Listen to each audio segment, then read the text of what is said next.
So, a very good morning, dear students of class 11 and also the students of class 12. Today, we are going to begin with a completely new scene of The Tempest. As you can see on your screen, we are on page 50, and I request all of you to please open your textbooks on page 50 and take out this scene. This is Act 2, Scene 1, and we shall see what happens in this scene. We are going to do the first 3 pages of this particular scene, that is pages 50, 51 and 52. In our previous video tutorial, we had finished up to page 49, that is the end of Act 1, and today we are beginning with Act 2. So things are warming up and let us see what happens. First, the introduction of the scene. This scene takes place in another part of the island. Alonso is mourning. Mourning means he is upset and he is regretting and he is in a sad mood. He is feeling upset because he thinks that he has lost his son in the shipwreck. So he is mourning for the supposed loss of his son. Gonzalo, he, as we know, is an honest old counselor. He is the advisor of the king and he is an honest man, he is an old man, and no matter what, he always tries to give positive you can say support to the king, and that is why we see that Gonzalo is trying to comfort him. Antonio and Sebastian. Antonio is the usurping Duke of Milan and Sebastian is the brother of Alonso. These two, they are joking. See how heartless they are, that they are joking at this point of time. In fact, Sebastian has lost his nephew and he is joking. He is not at all upset, whereas his elder brother, who has lost his son, is so upset. Antonio, of course, we can say that he is inhuman because he has in the past ill-treated his own elder brother and his niece in such a way. And Sebastian, here also we notice that he is also not a very proper man. Ariel appears. Now Ariel is the airy spirit, the slave of Prospero, and Ariel has been given the task of creating the tempest, and now let us see what Ariel does. Ariel appears and charms Alonso and Gonzalo and the other lords, those who are in the royal group or royal party. Ariel casts a spell on them and only Antonio and Sebastian are left awake. Antonio suggests a brutal plot to murder the sleeping king. He has just persuaded Sebastian to fall upon the sleeping Gonzalo while he himself gets rid of Alonso. When Ariel reappears invisible and wakens the sleepers. For the time, at least, Alonso is safe. So you see, this is a scene where we see the true colors of Antonio and Sebastian. In fact, Sebastian is brainwashed by Antonio into getting into this conspiracy. The conspiracy is to kill both Alonso and Gonzalo. So Antonio says, since you cannot kill your own brother, I will kill him while you can kill Gonzalo, who is so dedicated and so loyal to your elder brother. So this is the nasty plan which they make, and Prospero makes it happen. They have no idea that all this is actually being controlled from the back or in the background by Prospero, because Ariel appears. Ariel induces magical sleep and everybody falls asleep except Antonio and Sebastian, and they take this as an opportunity to show their true colors. So in this way, Shakespeare tries to bring out the true nature of both Antonio and Sebastian. So we'll read now. I have taken the text this time from some other source because here the print of the text is much bigger, but I am telling you at this moment that we are going to do the first 3 pages, that is 50, 51 and 52. So the text here which you see will end at the end of page 52 in your textbook. So there should be no confusion. The line numbers can vary, can be different, so don't worry about that. So let's begin. Enter Alonso, Sebastian, Antonio, Gonzalo, Adrian, Francisco and others. That means all those who are in the royal party. Now Gonzalo says to Alonso, beseech you, sir, be merry, you have cause. So have we all of joy for our escape. is much beyond our loss. Our hint of who. Okay, so here we see Gonzalo, as I told you, he is trying to encourage Alonso. He is trying to say, I request you, sir. Beseech means to request. I request you, sir. He is talking to Alonso as given. Be happy. Be merry means be happy, because you have a cause to be happy. Because you have a cause to be happy. So have we all, and we all have the same cause for joy. For our escape is much beyond our loss, because we have been able to escape the shipwreck unharmed. So most of us are here except the prince. So please focus on the fact that we have escaped the shipwreck, and we have enough reasons to be joyful. The reasons for joy, reasons for happiness are more than the reason of unhappiness, because our loss is comparatively much lesser than what we have managed to escape from. Our hint of woo is common. Every day some sailor's wife, the masters of some merchant, and the merchant have just our theme of woo. So this situation is something very common. Every day, somewhere or the other in the world, there is some kind of shipwreck happening. And sometimes the sailors' wives, they have reasons for sorrow because they lose their husbands in the shipwreck. Sometimes the masters of some merchant, the masters refers to captains, captains of certain merchant ships. Merchant means here merchant ships or argosies, just as you did in the Merchant of Venice. Similarly here, some of the cargo ships, the masters of some merchant ships, and then the merchant. So the same kind of sorrow is suffered by the captain of a merchant ship when his ship is destroyed and he loses his life, or maybe he survives but he has lost his ship.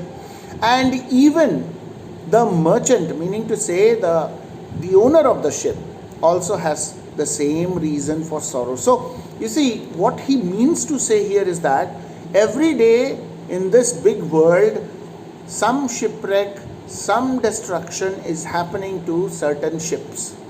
And when that happens, some people are dying, and their next to kin or their family members, the sailors' wives or the owners of the ships, they are all upset, they are all sad.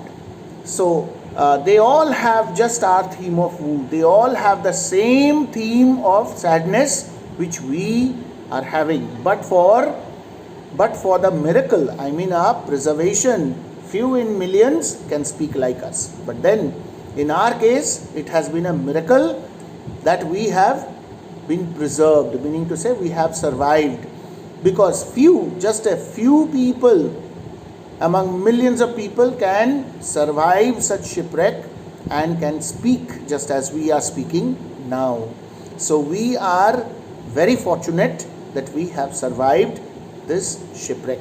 Then wisely, good sir, weigh our sorrow with our comfort. Therefore, with wisdom, use your wisdom, good sir, and weigh our sorrow with our comfort.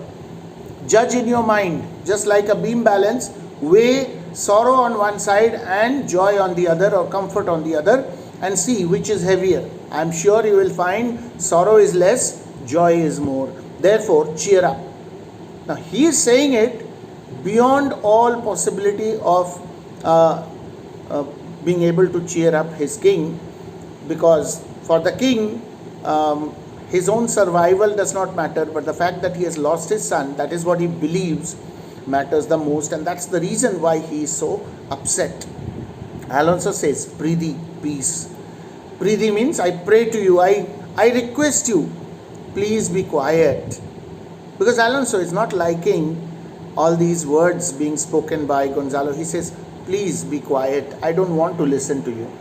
Sebastian in the meantime is speaking to Antonio. He receives comfort like cold porridge. So what is Sebastian is saying? Sebastian is saying to Antonio that he receives, he Alonso. Just as when cold soup is served to someone and the person doesn't like it, in the same way, when this kind of comforting words are being spoken by Gonzalo to him, he is not liking it. The same way as when cold porridge is a kind of thick soup, which if it is not served hot, then the person who is about to enjoy the soup will not be able to enjoy it because it's cold. Soup is something, or porridge is something which should be taken hot, steaming hot. Then only you enjoy it. So that is what Sebastian is trying to say. He's comparing Alonso's present mentality or state of mind with a person who has been served with cold soup. So Antonio says to Sebastian in response, the visitor will not give him over so. The visitor, he refers to actually Gonzalo. He says that this man Gonzalo, whom he refers to as the visitor, he is not going to give up so soon. So visitor, actually, if you refer to your textbook, the meaning is given on one corner, alongside just towards the lower corner of page 50. Visitor is a priest visiting the sick and distressed. Visitor is also a charity worker. Now see, it is, or rather it was, a Christian custom that if someone was sick and very sick and in the bed and was losing the motivation to live, feeling demoralized and upset and depressed, going into depression, so the custom was to call the priest. The priest of the local church would come over and visit the sick person, a sick man or woman, and sit beside him or her and speak good things and positive things to motivate, to inspire, to energize the sick person so that he or she would start thinking positive about life and would then recover, because the mind and the body are interconnected. If you are upset mentally, then your sickness won't go away easily. So you have to have a positive mindset in order to get well, and that is what a visiting priest would normally do. Now here Antonio is telling Sebastian about Gonzalo and is comparing him to that kind of a priest. And just as the priest won't give up and would visit the sick man daily to try to motivate him, in the same way it seems that Gonzalo is not going to give up so soon, and that is why Antonio is saying the visitor will not give him over so.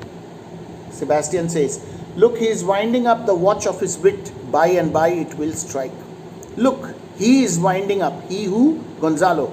Look, Gonzalo is once again winding up. Okay, just as a clock, you have to wind it up. The clock which is not digital, the clock which does not use a battery, has to be winded up so that it keeps functioning, because there is a coil inside. As it uncoils, the hands of the clock keep moving, and this happens mechanically. So he says, look, he's winding up the watch of his wit. If wit is brain, if his brain is to be compared to a watch or a clock, a mechanical device, then we can say that he is winding it up, meaning to say he is recharging it. In today's terms, we may say that the mobile is discharged and you have to charge it again so that you can use it. The same way, Gonzalo is thinking, and from his face you can make out that he's thinking up something to say, because the king has already told him to be quiet, and now he's taking time to think up what else he can say to cheer up the king. And this is being observed here and is being commented about. So Gonzalo says to Alonso, Sir, Gonzalo once again starts speaking, and Sebastian immediately makes fun of Gonzalo and says to Antonio, 1, tell. See, that is word number 1. Tell means count. Now start counting how many words he speaks.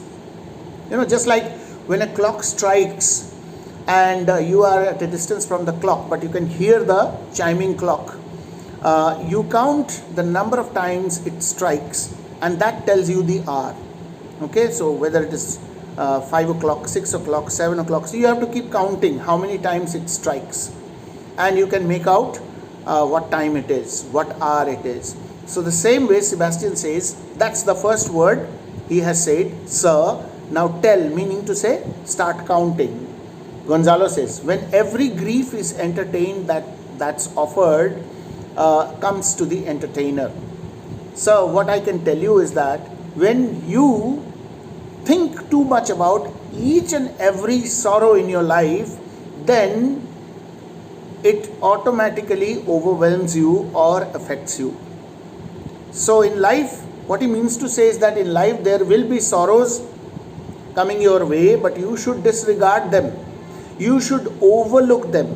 You should not think about each and every sorrow in your life, otherwise your life will become miserable. So comes to the entertainer means it comes to the person who entertains or pays attention to that kind of sorrow. Sebastian says $1. Now here $1, he says in line number 19. The meaning is given in your textbook. I am reading out from the textbook. You can have a look at the meaning.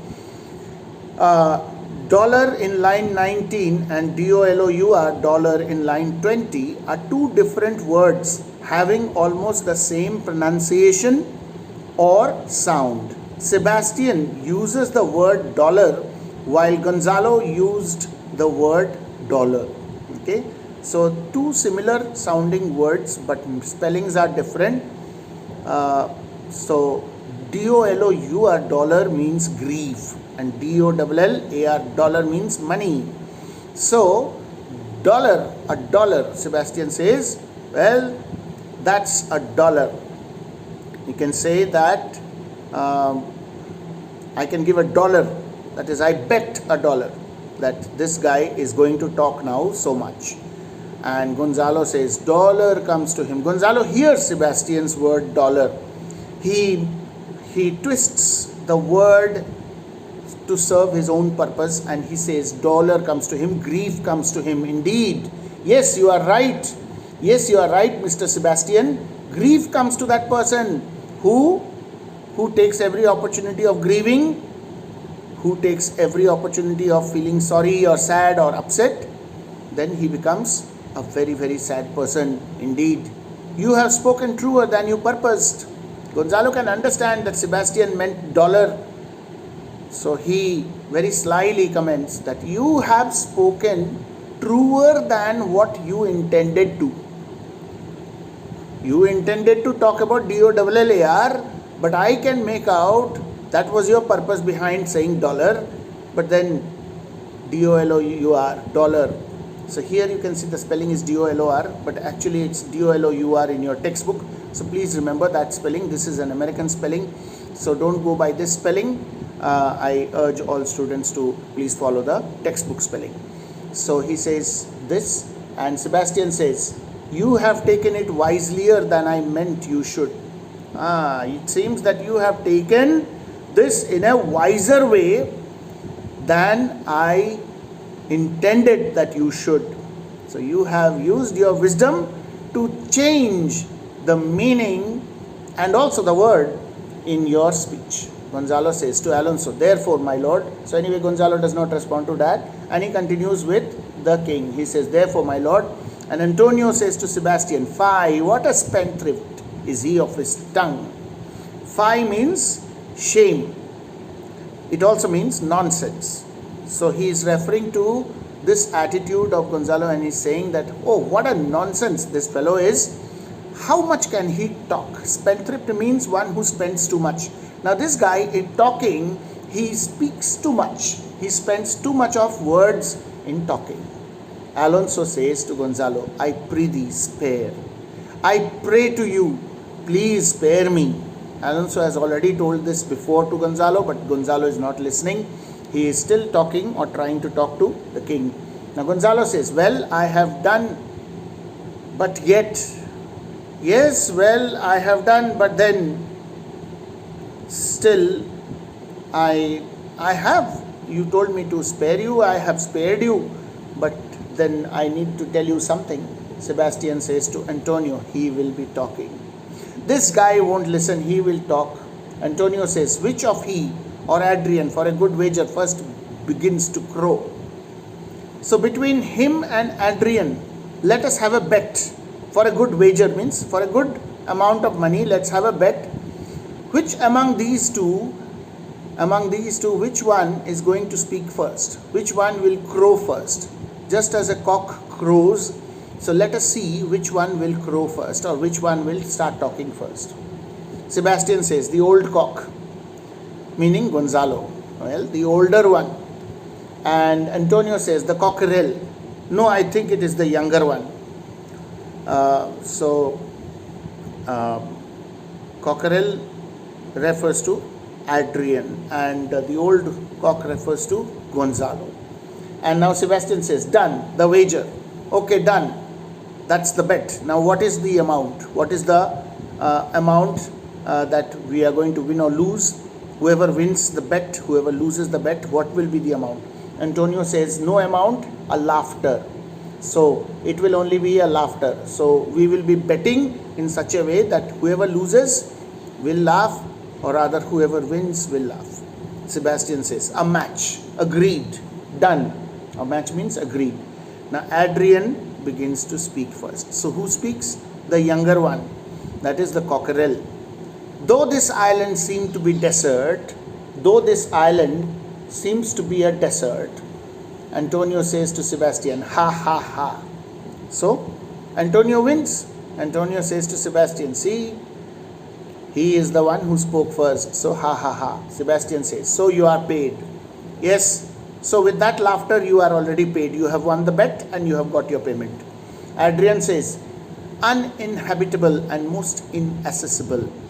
This island is uninhabitable. It's such an island where no one can inhabit or live, and it is almost inaccessible. That is, we cannot reach the different corners of this island so easily because there are no roads, nothing like that. So uninhabitable and inaccessible. Sebastian says, yet. Sebastian is prompting, because he can make out that the very next word that Adrian is going to speak is yet. So he says yet, and Adrian says yet. Antonio, he could not miss it. Yes, of course, he could not miss saying that word. Adrian says, it must needs be of subtle, tender and delicate temperance. Yet, I feel that this island has to have certain qualities. It has to have certain qualities, certain refinement, certain mildness and certain pleasantness. So if we look for the right areas of this island, maybe we can find areas which are better than where we are right now. So that is what he means to say. Antonio says, temperance was a delicate wench. Antonio makes use of the word temperance in a different sense, because temperance was the name of a self-indulgent girl. Wench means girl. So temperance was the name of a delicate girl. Sebastian says, and a subtle, as he most learnedly delivered. Yes, temperance was definitely the name of a girl, and she was a crafty girl. You see the meaning in your textbook, as he almost learnedly mentioned. Adrian says, the air breathes upon us here most sweetly. This island has fresh air, and we can feel the fresh air around us, and the air is clean and sweet. So Adrian is also just like Gonzalo, because the king has ordered Gonzalo to be quiet. So Adrian is doing the same thing which earlier Gonzalo was trying to do, that is cheer up the king. So now Adrian has taken a different approach. He is not talking about happiness, sadness. Instead, he is talking about the qualities of this island, so that for the time being he can distract and divert the attention of the king, because the king is mourning, grieving the loss of his son. Sebastian says, as if he had lungs and rotten ones. Sebastian is commenting about what Adrian has said, that the air is sweet, as if the air has lungs and as if it is breathing out from rotten lungs. So Sebastian is commenting that the air in the island is very foul smelling. That's what he means to say. As if the air has lungs and the lungs are rotten lungs, and so the air is foul smelling air. Antonio says, or as it were perfumed by a fen. Yes, you are right, or as if the air has been perfumed by the bad smell which comes from a bog or a fen. What is a bog? A marsh. A piece of land which is waterlogged and foul smelling. Nothing can grow there except bushes, and it has a lot of marsh gas inside, because of which at night you can see flames flaring up.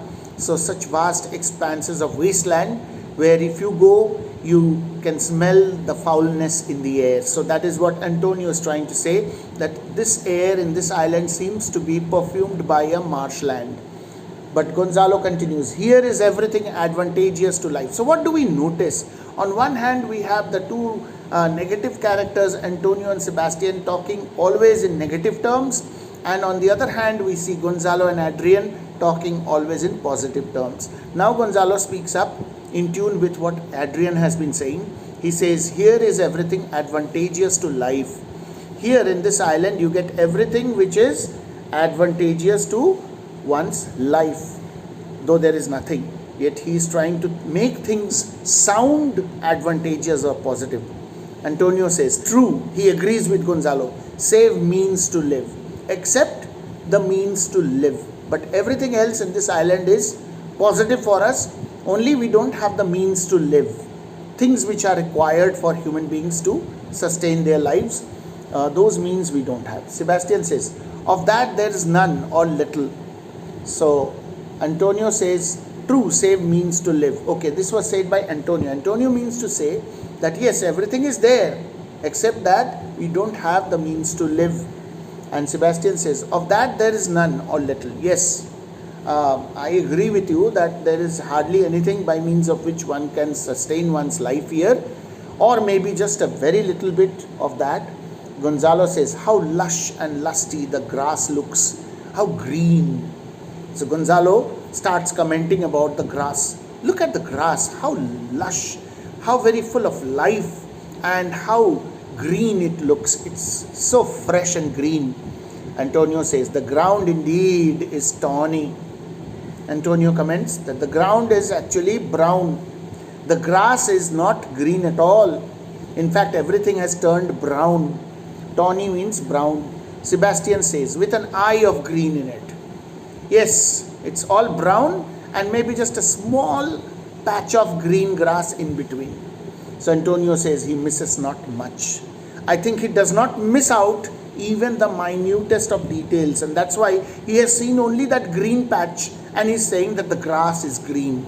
Although the rest of the ground is brown and the grass has withered away, he has seen that small green patch and he is commenting about it. So Antonio says he misses not much. So with that we come to the end of page 52 in your textbook of Act 2, Scene 1. So I hope you have followed the text and understood whatever I have explained. So that's it for this video tutorial, and we will continue from page 53 of Act 2, Scene 1 in our next video tutorial.